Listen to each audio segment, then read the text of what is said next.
I was working the night shift on the 5th floor at 1 a.m. I was getting ready to be done after printing out some papers. The noise of the printer stopped playing in the background. I sighed and stood up from my desk, quickly walking into the room the printer was in. I started inspecting it. It was on and there didn't seem to be a problem. I clicked the print button and it didn't do anything. I rolled my eyes and out of frustration I hit the printer. It started making noise again and I stood there hoping it was now working. I walked out of the room and back over to my desk to make sure it was printing the thing I wanted it to. I checked and was printing the right paper. Once again, the printer stopped. I excitedly clapped my hands together, happy my shift was finally over. I walked back into the room and saw the paper on the ground. I bent down to pick it up.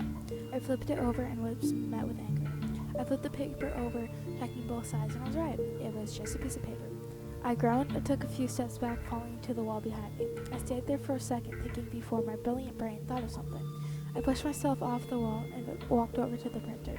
I opened it and took out the ink compartment. It seemed full.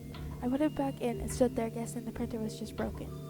Broken? They just replaced the old one. This is new, I thought to myself. I jumped in response to the sound. I'm doing the night shift alone tonight. I was so deep in thought when the sound happened I couldn't even tell where it came from. I slowly walked out of the room and looked around. I didn't see anything. I walked back into the room and then stood there frozen. There was another door in this room. I swear that wasn't there a second ago. I slowly walked over to the door. It was open a crack. I was tired and just wanted to go home, so out of frustration I slammed the door open to reveal just another normal room.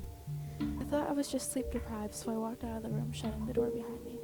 I took a step forward when I was hit with a massive headache, and it felt like all the air was sucked out of me. I fell to the ground. I woke up to what felt like water dripping on my face. I sat up, flicking it off with me. I slowly stood up, using the table next to me for help. Once I was fully up, I looked down and saw what looked like ink on the table. I bent down, investigating. I went to touch it when I saw I had it on my hands. I stood up and looked at my hands. Ink was everywhere.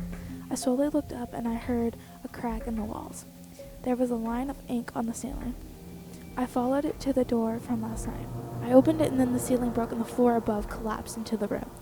Ink started to fill up the room like a pool. I screamed and slammed the door shut. I heard the door cracking and ink was spilling out of the bottom of the door and the sides. I ran out of the room and got in the elevator. When I got to the main lobby, the doors opened and I ran out, almost running into people doing the next shift. I ran out of the building and over to my car. I opened the door and sat down. I clicked the lock button, and for the first time that day, I felt safe. I looked in the mirror and saw I was completely covered in ink. I sighed and started my car and drove away. After getting inside my house, I instantly walked into the bathroom and turned on the shower. I took off my shoe and I stepped into the shower with my clothes on.